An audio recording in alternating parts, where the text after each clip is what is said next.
Nuevamente, gracias a todos. Este webinar tiene intención de darles a ustedes a conocer la definición, si bien es cierto, la teoría del caso, pero también cómo podemos usarla. Yo creo que uno de los problemas principales que puede tener el abogado litigante es litigar sin estrategia. Entonces, ¿cuándo litigamos sin estrategia? Cuando creemos que solo la ley es la única fuente que yo debo usar para emplear o para demandar o contestar una demanda. Entonces, no es así.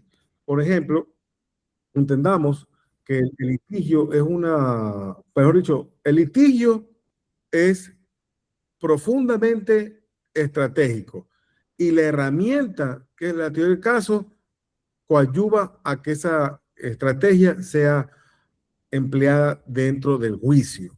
Porque, ¿qué sucede con el trabajo estratégico? Yo, por ejemplo, le decía siempre a las personas que a veces acudían a mi consulta y acudían con abogados, porque sí me ha pasado bastante eso. Entonces yo les decía, mira, a ver, primero lo que tenemos que entender es que nosotros, como abogados que vamos a proponer a un tercero, debemos que hacerle conocer esta verdad que él desconoce. ¿Cuál es esta verdad que él desconoce? Esta verdad que él desconoce es lo que nosotros tenemos como brújula, que es la teoría del caso. Entonces, acuérdense siempre lo siguiente, el juez conoce el derecho, nosotros debemos ser un conocedor enciclopédico de nuestro caso, es decir, de nuestro expediente, de los hechos o los eventos que han acontecido. Por ejemplo, en el tema de carácter laboral, tener clarísimo qué competencia, de qué juzgador, de qué tipo de proceso es, cuáles son mis obligaciones como actor al momento de probar. Y eso es teoría jurídica. Y tenemos que también tener en cuenta justamente estos tres pilares.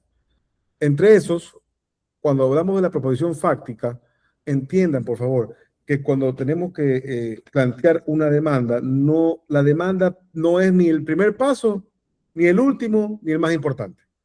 La demanda se cumple hoy día conversaba, por ejemplo, con la coordinadora de pregrado y me estaban preguntando al respecto de cómo calificar la resolución de casos. Yo le decía que lo importante de un estudiante de derecho es identificar los sujetos, los hechos y cómo pruebo esos hechos. Es decir, nuevamente, la teoría del caso. Porque, señores, mañana nos reforman el Código Orgánico General del Proceso, deberemos adaptarnos a los requisitos de la demanda de acuerdo a ese nuevo reglamento, a ese nuevo, perdón, requisitos. Por ejemplo, la cuantía puede desaparecer, porque la cuantía solo es empleada para temas de monitoreo, solo ahí es importante. En el ámbito laboral, es verdad, en el ámbito laboral es relevante la cuantía, porque en el Código de Trabajo, en caso de no colocar la cuantía en la demanda, de acuerdo al artículo 571 del Código de Trabajo, lo más probable es que te la inadmitan. Yo creo que es difícil, te mandarían a completar, es legislación antigua, pero en ese tipo de cosas son importantes y por lo menos en lo que tiene que ver con el ámbito laboral es relevante la cuantía porque vamos a cuantificar las pretensiones.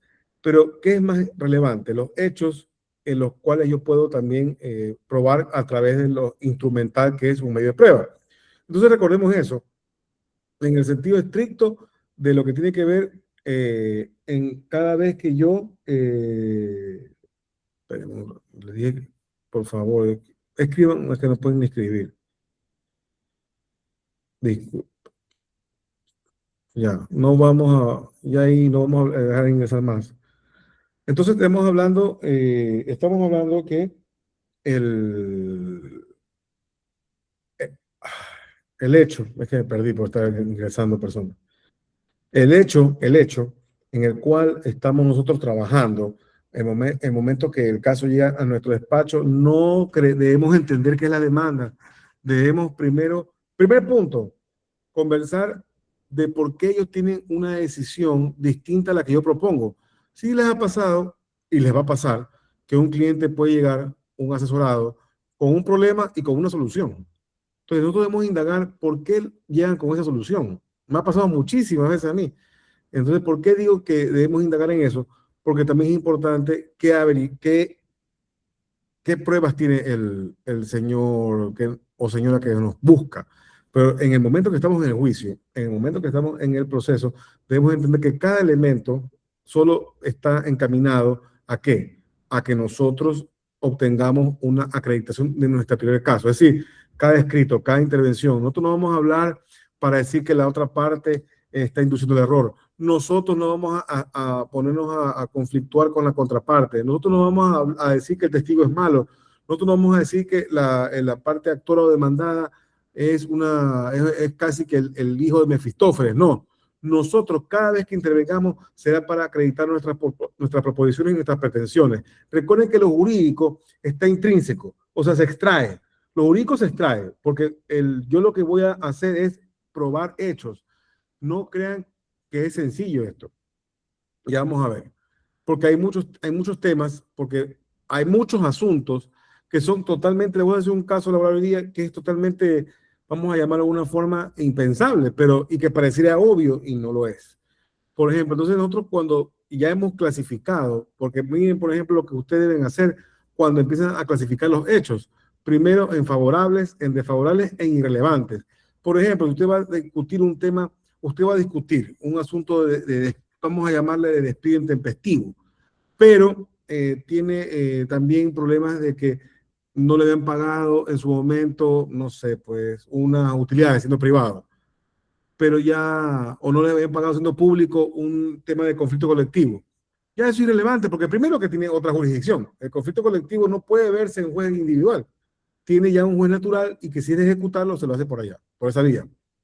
Entonces, y tener mucho cuidado, porque si yo propongo una demanda y desisto de esa pretensión, la contraparte puede ir con ese desistimiento a decirle, mire, señor juez plural, en lo que tiene que ver con el conflicto colectivo, ha desistido, ya no quiere saber nada.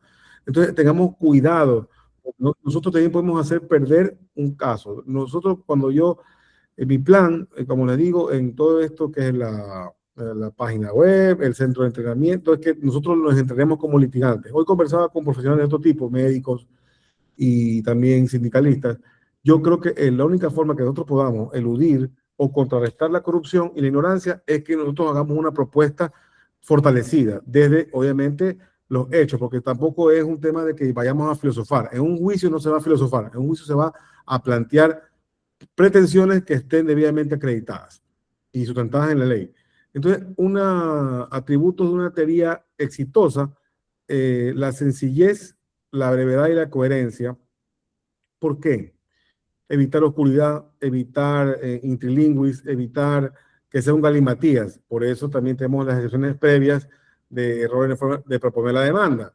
Brevedad, debemos concentrar, debemos sintetizar nuestro discurso. Es que no solo nuestro discurso, es nuestras pretensiones. Si yo tengo como pretensión, tengo una disputa al respecto, por ejemplo, de que voy a pedir una jubilación patronal, yo debo concentrarme en probar tiempo de servicio, que es el mismo patrono. Y además de eso, de que ese tiempo es el que la ley establece para la jubilación, que son los 25 años, o si es el caso que tengo un juicio en contra de una empresa pública, yo quedo, si el señor ha trabajado 21 años, lo despiden y no le pagan la jubilación, ¿qué debo probar? Debo probar el despido, debo probar el tiempo de servicio y debo probar obviamente en la cuantía. La cuantía me refiero al cálculo. Al cálculo me refiero al mecanizado, integrarlo a la demanda. Sino como el juez puede decirme si efectivamente este tipo de pensión, ese es otro. Si la pensión jubilar a cargo del patrono tiene un monto, un valor, tengo que calcular la demanda, porque el juez ahí va a establecer, ya, efectivamente, esto es lo que te deben. El juez calcula los intereses y verifica obviamente que el cálculo que sea el idóneo, porque obviamente es guardián del derecho. Pero tengamos en cuenta que si no, hay juicios que se pierden por no haber colocado cómo es el cálculo o cómo he llegado a la conclusión de que me deben o no me deben. Por eso es importante la teoría del caso, porque todo esto que le estoy diciendo yo lo tengo antes. A veces yo quisiera demorarme menos en proponer una demanda. A veces me demoro dos meses y medio. Estoy ahorita por presentar una que comenzamos desde diciembre a preparar la información, actas de finiquito, pagos que se hicieron al trabajador, resoluciones, porque es una empresa pública, resoluciones al respecto de las competencias, normativa, Corte Constitucional que derogó una ley. Entonces, todo eso tiene que estar muy claro ante el juez. Pero eso en la demanda debe estar estructurado porque yo justamente he construido desde el momento que conocí los hechos, todo, primero en mis conocimientos de los hechos, la demanda es un elemento de toda la teoría del caso. Entonces, esto que puesto aquí, Manuel, la verdad es la prueba y el orden de los factores de producto, pero la claridad del relato define la sentencia. Es decir, si yo al juez le hago entender que claramente comenzó una relación laboral, cuándo finalizó, cómo finalizó, cuáles son los derechos que me asisten, cómo pruebo esos derechos que me asisten, entonces en ese momento le estoy dando al juzgador elementos para que haga su convicción. Un orden, y esto aquí, señores, por ahora estoy hablando de esto en general, pero ya vamos a entrar al tema de carácter laboral, tampoco les quiero quitar mucho tiempo, pero sí me interesaba este webinar, mucho, mucho. Entonces tenemos primero la cronología. Espérenme, esto me perdí. Ya, tenemos la cronología, el orden es el orden lógico de los eventos. Eso siempre nos han enseñado, pero yo creo que deberíamos aprender lo siguiente. Si vamos a hacer un orden lógico o cronológico, debemos entender también que estos hechos deben estar acompañados ¿de qué? Acompañados de elementos que voy a probar. Si yo voy a hablar de una relación laboral, el contrato de trabajo. Si yo voy a hablar de que fui tercerizado, los documentos que acreditan la tercerización, intermediación laboral. Y también debo tener claro cuáles son los hechos más importantes. Por ejemplo, si yo estoy reclamando jubilación patronal y despido, en realidad los dos, el primer elemento más importante en realidad, por ejemplo en mi caso que les digo, es el despido, porque a partir de que he probado el despido, he habilitado a mi defendido a que obtenga el derecho proporcional de la jubilación. Siguiente paso, acreditar el tiempo. Entonces, yo puedo también, al momento de estructurar mi relato, ir definiendo cómo voy a ir probando. Entonces, esa planificación, esa es la estrategia que voy a hacer en juicio. Vamos a decir, procedimiento sumario, laboral, de trabajo. Presento, obviamente, mi demanda de despido intempestivo, impugnación del finiquito, solicitud de jubilación patronal. ¿Qué es lo primero que va a suceder? El tratamiento de las excepciones por la otra parte y luego la validez del proceso. Recuerden que la validez del proceso, estamos hablando de qué? Estamos hablando no solo en la validez del proceso, no solo estamos hablando de tercerías admitidas o no, que pueden presentar escritos, no estamos hablando también al respecto con validación de errores en el procedimiento. Entonces, esos elementos de quién es responsable, son nuestra responsabilidad. Entonces, a veces uno diría no tenía un caso, pero que también nuestra responsabilidad, haber llevado un caso a juicio es nuestra responsabilidad. Por eso, el momento de la estructura de los hechos, el momento de lo que me refiero, en mi primer caso no es solo la demanda. La demanda, obviamente pongo los hechos. Recuerden que el mismo Código Orgánico General del Proceso me dice colocar los hechos de manera pormenorizada y numerada. Perfecto. Pero yo tengo que tener clarísimo cuál es mi búsqueda, qué es lo que yo planteo en este juicio, más que todo en lo que es el ámbito laboral. Entonces, por ejemplo, ya voy a entrar a un ejemplo que no es el que estoy dando ahorita, pero es para que no se quede solo en esto en generalidades. Yo tengo el juicio en el cual un servidor público de carrera de empresa pública fue suprimida la partida. Pero cuando le suprimen la partida, se la suprimen con una resolución que emite el directorio, perdón, el gerente general. La Ley Orgánica de Integridad Pública, que estaba vigente durante un mes, estableció que para la supresión debería ser un reglamento del directorio. Entonces, aquí en este momento hablamos de que el gerente general actúa sin competencia regulando la supresión y el gerente de los negocios actúa sin que tenga una orden de autoridad competente para poder desvincularlo, tornándose todo esto en un despido. Entonces, una vez que tengo obviamente la acreditación de cómo acredito el despido, primero con la resolución, y es de esa resolución se extrae la teoría jurídica. Es una resolución emitida por el gerente general, pero la Ley Orgánica de Integridad Pública establecía que fue el directorio. a pesar de que también fue declarada inconstitucional y por tanto fue expulsada. Pero no se cumplió ni siquiera cuando estuvo vigente. Entonces, se dan cuenta, yo debo acreditar, por eso yo ingreso que la resolución del gerente general, ingreso el comunicado de supresión, los informes de supresión, ya todo eso pierde valor porque quien dijo cómo es el procedimiento era un incompetente. ¿Se dan cuenta? Entonces, eso al juez le tengo que explicar. Porque el juez puede decir, pero aquí está una resolución, ya pasó. No, señor juez, esta resolución carece de valor porque el que la emitió es incompetente de conformidad con la ley orgánica. Entonces, eso es lo que debemos siempre entender, que la proposición fáctica es información relevante al juez, pero no entendamos a la proposición fáctica como solo esos hechos. No, en la proposición fáctica está involucrada de manera intrínseca teoría jurídica y medio de prueba, como les acabo de decir. Señor juez, fui despedido. ¿Cómo? A ver, ¿cómo es eso? Claro que sí, porque la acción de personal de supresión de puestos que están paradas por los informes de supresión de puestos de talento humano de la unidad de negocio Transelectric están sustentados en una resolución de una autoridad no competente en razón del grado. Ay, ¿cómo es eso? Claro, la Ley Orgánica de Actividad Pública establece una reforma a la Ley Orgánica de Empresas Públicas. ¿En qué sentido? En que el directorio es el que debe regular la terminación de la relación laboral de forma unilateral.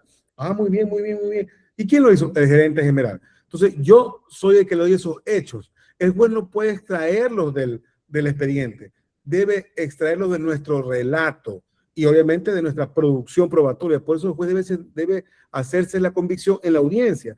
Por eso la inmediación, la oralidad y la concentración. Entonces, nuevamente, la prueba no era como en la época del Código de Procedimiento Civil. La prueba no era por sí sola. No es que yo ingreso carpetas de carpetas, como en el contencioso administrativo, carpeta, carpeta, carpeta, carpeta, y el juez tiene que leerse todo eso. No, en laboral, nosotros tenemos que, primero, el momento de la lectura, no legal, ¿no? Pero sí en el momento de la lectura de documentos, en el momento de que estamos haciendo interrogatorio, contrainterrogatorio, declaración jurada, declaración, no, perdón, la juramento deferido, debemos primero darle un orden. ¿A qué me refiero?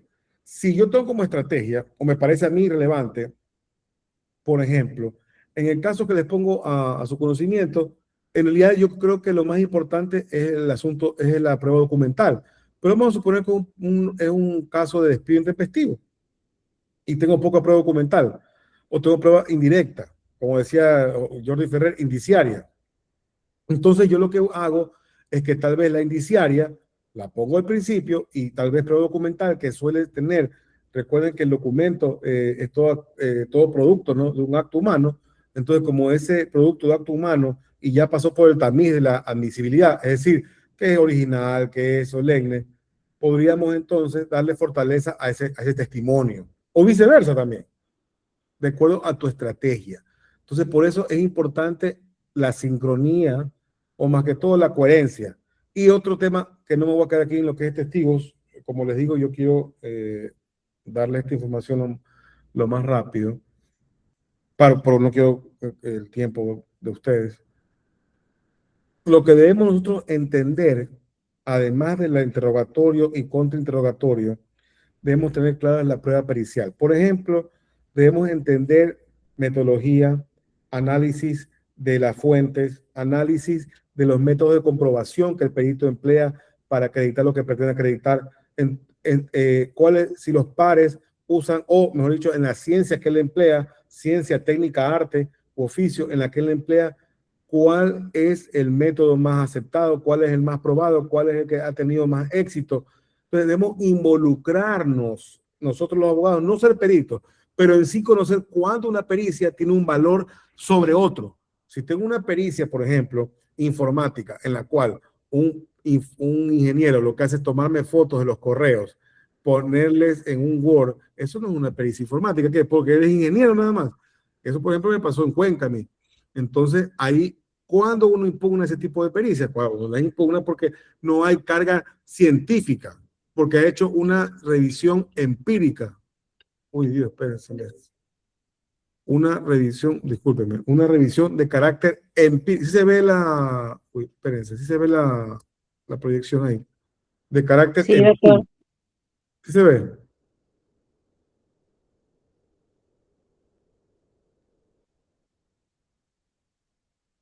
se ve, dígame. Sí, doctor.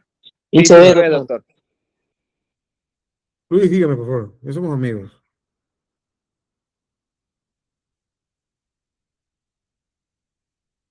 Ya. Muy bien, sigamos. Entonces, ya esto ya les dije, no voy a ahondar en eso. La teoría jurídica se extrae. Es decir, ustedes otorgan elementos, en el momento que ustedes construyen los hechos jurídicamente relevantes, están ya desde ese inicio trabajando con la ley, con la abstracción. Entonces ustedes nos van a decir, vengo a probar el expediente, pueden decirlo, ¿no? Pero me refiero que más contundencia tiene narrar hechos que puedo probar y que como conclusión se da que es un despido. A eso me refiero. Puedo decir, ha ocurrido un despido intempestivo de conformidad al 188, que se lo condene, pero ¿qué es mejor decir? El señor Luis Guzmán, el día 19 de marzo del 2022, fue a 9 de octubre y Quito, no le permitieron el ingreso, el señor Pedro, que lo transportaba, lo devolvió a su casa, y al día de hoy nos encontramos en este tipo de acción. Por ejemplo, ahí estamos diciendo, el juez va a decir, el juez en ese momento, ¿qué va a decir? Es un despido y me va a probar con testigo. Entonces ya sabe a dónde, por ejemplo, disparar. Ahora, hay que tener siempre el test de superposición, pues, ¿no?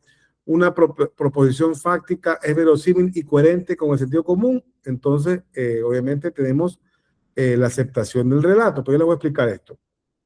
Tiene capacidad de acreditación total y la teórica se subsumen los hechos en tipo legal. Pero, por ejemplo, ¿qué pasa cuando hablo de test de superposición, más que el tema de credibilidad? Por ejemplo, yo, lo que les decía, yo vengo a defender a la empresa, no sé, pues, a la empresa Patito S.A. Esta empresa jamás ha cometido no tiene ni una infracción de carácter laboral. Ese mismo hecho se lo puedo usar en una superposición y decirle, efectivamente, es una empresa que ha cumplido. Lastimosamente, el día de hoy estamos corroborando que en este caso no ha sido así. Un ejemplo sencillo. Entonces, eso tenemos que también tener en cuenta. ¿Por qué yo, si soy una empresa, vamos a ser un empleador y me han demandado, yo voy a decir, no, mi empresa jamás ha tenido ningún problema? ¿Por qué? Eso me ayuda en el caso en particular, eso da utilidad. Recuerden que mi intención es que ustedes aprendan a construir, por si acaso. No es un tema de llenar información de mí a su cabeza. Después vamos a dar las preguntas. Yo quiero ahorita entrar al análisis jurídico, pero bueno, no, sí, vamos a ver, vamos, no tampoco es tan pesado. ¿Tienen alguna pregunta? Porque voy a empezar con el caso práctico ya. Si no, me quería hacer un antecedente primero. ¿No? Se le olvidó una preguntita. Díganme. Anteriormente usted había mencionado que era fundamental o bueno, necesario adjuntar el cálculo de la jubilación patronal. Es así, ¿verdad? No sé si escuché bien. O sea, nosotros como, bueno, el abogado debería hacer un cálculo de cuánto sería la jubilación patronal que estaríamos reclamando, porque me parece que era el juez el obligado a realizar este cálculo si es que la parte no lo proporcionó. Porque entiendo que este es un cálculo incluso actuarial, me parece. Me corrige, doctor. No, no ¿No? es actuarial. No es Ah, actuarial. Tú ok. calculas de acuerdo al artículo 218 y 17 del Código del Trabajo. Tú haces el cálculo en tu demanda porque son los años proporcionales. A ver, son 5 años. Saca el promedio de cada uno y se calcula de acuerdo a los coeficientes. Entonces no es actuarial. La jubilación patronal, el juez obviamente va a hacer un cálculo, una liquidación. El juez liquida. En el ámbito laboral, el juez es el que liquida. Pero yo hago el cálculo. Yo tengo hasta una fórmula. O sea, la fórmula no es la que tengo yo. La fórmula o el cálculo, por ejemplo, le resto fondos de reserva y lo que le ha aportado al trabajador, y eso está en el Código de Trabajo. Entonces, no es actuarial. El tema Ah, actuarial ok. es un asunto de seguridad social, pero la jubilación a cargo del patrono no. No. Bueno, actuarial imagino porque supuestamente hay coeficientes, esas cosas. Entiendo yo, por ahí debe ser, pero es un cálculo que uno puede hacer y debe integrarlo, porque yo como reclamo que efectivamente me corresponde una jubilación patronal mensual vitalicia si no tengo los datos de el mecanizado, que son todos los años de aportaciones, el mismo empleador, además de eso mi edad, que también tiene que estar ahí, y la remuneración que yo percibía, porque según la Corte Nacional de Justicia no puede ser menor a mi remuneración mensual unificada, no la básica, sino la que yo percibía. Entonces, ahí lo que tenemos que probar todo eso, pues. tenemos que probar cuánto ganaba, porque para calcular hay que probar, pues. Entonces, el cálculo no, el cálculo lo hacemos nosotros cuando litigamos, mi estimado Kevin. Muchas gracias, Luis, muy claro.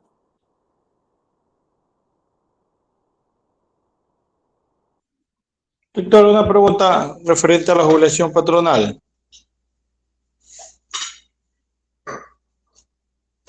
¿Aló? Dígame, Nicolai.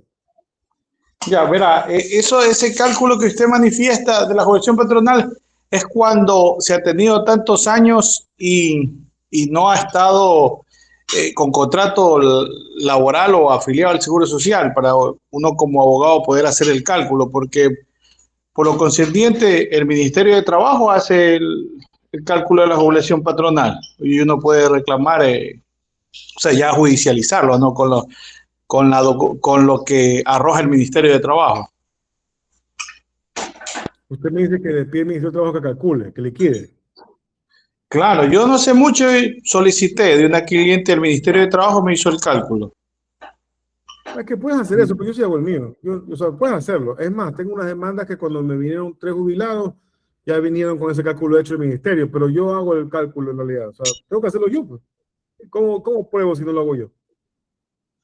Ah, no, eso sí, pero más bien, o sea, lo que me da a entender es que hay dos formas, ¿no? El del Ministerio de Trabajo y la que uno puede realizar.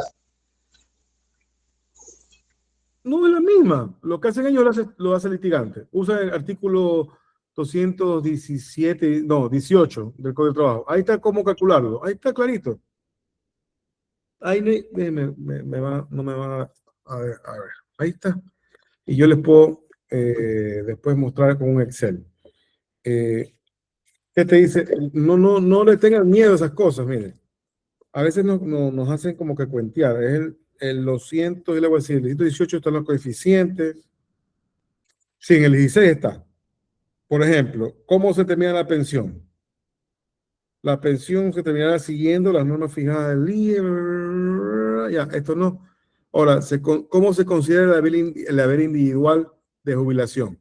Es las siguientes partidas. Primero, el fondo de reserva a que tenga derecho el trabajador. Luego, por una suma equivalente al 5% del promedio de remuneración anual percibida en los 5 últimos años multiplicada por los años de servicio. Y luego, ahí en ningún caso, la pensión podrá ser mayor que la remuneración básica unificada del último año, o sea, de lo que él ganaba. Y ahí tú haces el cálculo con el tema de cuánto percibió el año promedio y lo divides. Y ahí, de acuerdo a los 16, entonces no hay cómo, o sea, si bien es cierto, es preferido, yo tengo una formulita en Excel, pero lo que le quiero decir es que si desean, también lo hacen con el ministerio. También me parece que hay una calculadora en la página del ministerio, me parece. Pero lo que les quiero decir es que hay que hacerlo, porque hay que probarlo. ¿Cómo lo pruebo? Con el mecanizado, recuerden. Con el mecanizado del IES. ¿Estamos bien? Sí, doctor. Listo. Ya. Entonces vamos a hablar de un caso en el cual yo les he trabajado la teoría del caso, cómo la he construido. Por ejemplo, vamos a hablar, este caso es interesantísimo, es un caso de despido ineficaz, es un caso en el cual también está involucrado cláusula de mediación dentro del contrato, y miren cómo se resolvió. Primero vamos a ver los hechos, ¿no?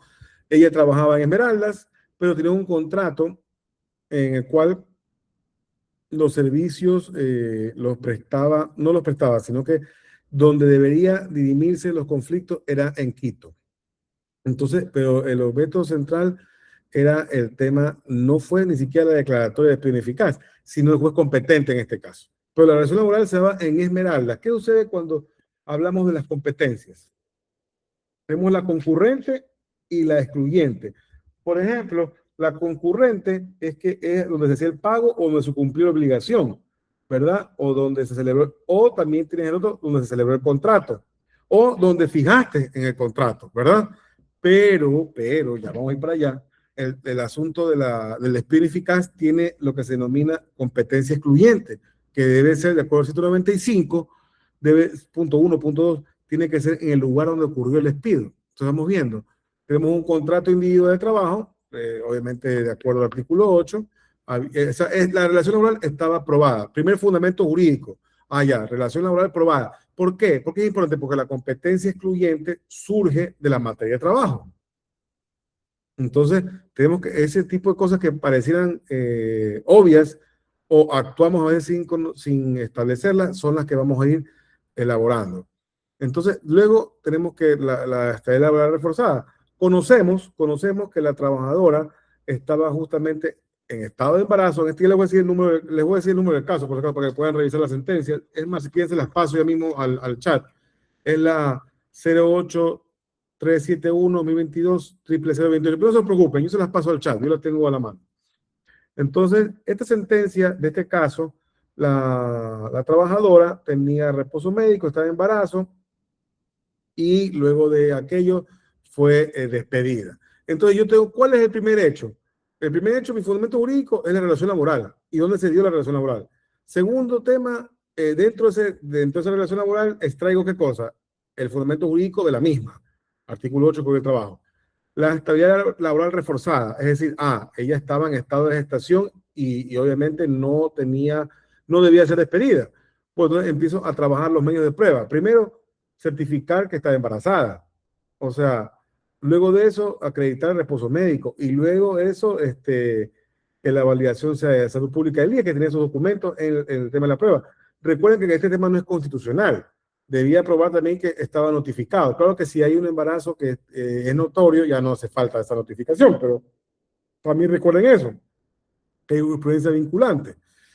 Entonces, la protección es una prohibición absoluta del despido, de dar por terminado el contrato. En la resolución que les decía, la 06-2016, la 06-2016, perdón, esa resolución obligatoria es que la aplicación, por ejemplo, que aclara la aplicación de la ineficacia en casos de esterilidad forzada, que es decir, esa resolución 06-2016 es lo que tiene que ver con la notificación y la protección de la mujer embarazada, y la protección inicia desde la concepción y se extiende hasta el último día del periodo de lactancia. Entonces, ¿qué estamos haciendo aquí? Primero, más allá del tema del caso práctico, tenemos que tener primero cuáles son los hechos que yo debo compilar. Hechos relevantes. Hechos relevantes, pero que debo probar mañana, tal vez no, porque si es un contrato con Petroecuador o es un contrato, en este caso de Pharma Enlace, compañía de responsabilidad limitada, si tengo un contrato de trabajo legalmente con el IJ y todo, bueno, la relación laboral va a ser fácil de probar. No, tal vez ni siquiera la rechacen. Entonces, ¿en qué me voy a enfrascar? En el despido, que debo probar el despido y debo también probar que mi empleador conocía de mi estado de gestación, que puede ser porque estaba avanzado o porque comuniqué. Entonces, ahí viene la carga probatoria en el sentido de que ya tengo los hechos jurídicamente. ¿Cuáles son los hechos jurídicamente relevantes? Y también recuerden que aquí las pretensiones son sencillas. Primero, la declaratoria de despido eficaz. Segundo, los meses, el pago de los meses que no he trabajado con el recargo del 10%, 15%, no me acuerdo ahorita, con un recargo porcentual que dice la ley. Y también, ahora con la nueva resolución de la Corte, el despido intempestivo. Entonces, tenemos que esas son mis pretensiones. Entonces, si mi pretensión es de la declaratoria de despido eficaz, debo acreditar primero el despido y debe estar en mi relato cómo fue el despido. Y obviamente, que como voy a hablar de mi relato y de cómo fue el despido, tengo que también acreditar mi calidad de protegida por la estabilidad laboral reforzada. Por ejemplo, tú tienes que tener también, en el momento que vas a aprobar, vas a decir, bueno, yo le voy a dar una suerte de porcentaje de fuerza a mi relato. Primero, ustedes pueden tranquilamente convocar a su propio, claro que recordemos la sentencia de la Corte Nacional de Justicia que establece que las declaraciones de parte del trabajador no es suficiente, sino hay elementos de convicción que acrediten también lo alegado o más que lo alegado, lo narrado como declarante, acreditar el embarazo, pero el embarazo es importante acreditarlo, por supuesto, pero el despido más. Pero lo fundamental es el despido. ¿Cuál es la prueba que tengo para el despido? Entonces yo ya tengo, primero, despido ineficaz, declaratoria de despido ineficaz. Entonces yo tengo que tener relación laboral, que se dio el despido y que yo era una mujer embarazada o protegida. Ahora, aquí viene en este caso que me pareció interesante y por eso es un webinar que le tengo mucho afecto que esté hecho ahorita, es porque primero está hablando de una cláusula que pacta fue renuncia de fuero y una mediación previa. Entonces, aquí vamos a hablar, ¿se acuerdan que, bueno, ustedes, yo doy clase de proceso laboral, entonces ahí siempre estamos en el relato constante, por lo menos, de lo que tiene que ver con qué, de lo que tiene que ver con el problema de la cláusula de mediación como excepción previa. Y esa excepción previa que ha sido aceptada por muchos jueces y muchas sentencias. Eso también lo vimos con los que estuvieron conmigo en la clase de Derecho Procesal Laboral. Entonces, ¿qué pasa aquí? En este caso, hay un contrato y hay una cláusula que renuncia a fuero y que indica que debería y que debe acudir a mediación a la Inspectoría de Trabajo en la ciudad de Quito, cuando tú trabajas en Esmeraldas. Entonces, aquí tenemos algunos vicios en el tema de la incompetencia. Primero, que la competencia concurrente es para favorecer al trabajador, pero no es para desfavorecerlo. Entonces, ¿por qué? Y más que todo en el tema que estamos hablando de despido ineficaz, que parecería que es una exageración, ¿no? Entonces, es una renuncia. Están obligando la trabajadora a renunciar a su fuero competente, pidiendo primero existir un obstáculo, un óbice y además un requisito administrativo previo para que ella inicie sus acciones legales, como es el de la mediación, teniendo en cuenta que la declaratoria de despido ineficaz tiene un tiempo de caducidad, que es en plazo. Entonces, condicionar este acceso a la justicia a requisitos distintos a los que dispone la ley se torna en incompetente. Entonces, se dan cuenta de lo importante de lo importante de la construcción de la teoría del caso.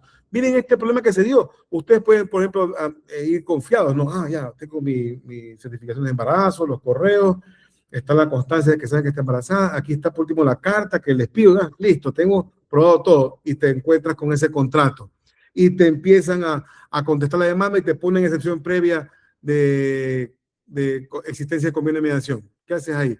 Entonces, ese también es importante tener, pero ¿cuándo tú debiste haber dado cuenta? Cuando te dieron el contrato. Porque lo primero que vas a pedir es el contrato. ¿Se acuerdan cuando yo comencé esta conversación al respecto del asunto del caso como tal? ¿En dónde comencé? Artículo 8, relación laboral, contrato de trabajo, el contrato de trabajo en Esmeralda. Ahí nos corresponde como abogado revisar ese contrato y saber y también establecer nuestras debilidades. Entonces, cuando tú estás elaborando tu teoría del caso, justamente tu debilidad va a ser ese problema de que existe una cláusula de mediación. Ahora bien, la cronología del litigio fue que firman el contrato en Quito, ocurre el despido ineficaz en Esmeraldas, inicia la acción en Esmeraldas y el momento que presentan las pruebas están debatiendo en cambio si el juez natural es el de Quito o el de Esmeraldas. En realidad, el análisis de mi debilidad debe ser primero el tema de la caducidad, porque si yo me voy a meter en un proceso de mediación, es muy fácil que se me pase el tiempo para proponer mi acción de declaratoria de despido ineficaz. Además que tengo que tener también un aviso de mi estado, bueno, el estado de la señora, porque eso es lo que la ley impone para que se active los debidos cuidados por parte del empleador. Y otro tema que también es difícil es la prueba del despido. Recuerden que también el despido eficaz, como es poco tiempo, uno puede ahí sí pedir auxilio judicial mucho más, más amplio, porque obviamente contamos con pocos elementos hasta por el tiempo.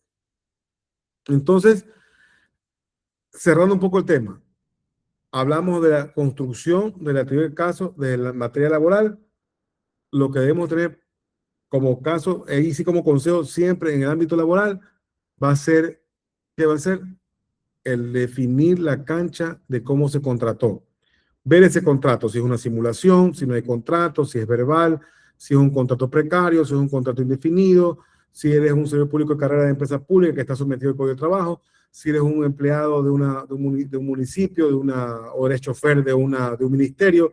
Eso es lo principal, porque de acuerdo a ese nivel de relación es el cual tú vas a poder discutir el nivel de reclamación. Entonces, eso es lo que les puedo dar como digo, consejo así primario al momento de coger un caso laboral y obviamente empezar a calcular y empezar a determinar las pretensiones que yo tengo. Pero los hechos, lo más importante, la relación laboral y el despido y cómo puedo probarlo. En este caso, si se dan cuenta, la discusión fue un poco más de carácter de jurídica al respecto de la competencia. Pero señores, es parte de los hechos, porque están en el contrato. Así que no podemos eludir nuestra responsabilidad como conocedor en el momento que nos llegue el caso. Porque lo primero que hemos pedido es el contrato. Y lo primero que el abogado debe revisar es la controversia, pues. ¿Y dónde supuestamente es la competencia? ¿A qué juez voy a acudir? Obviamente, según el artículo 195.1 Código del Trabajo, la competencia es de carácter excluyente, porque justamente cuando hablamos de competencia en el ámbito de despido o declaratoria de despido eficaz, debe ser, mejor dicho, es el juez del lugar donde se dio el despido.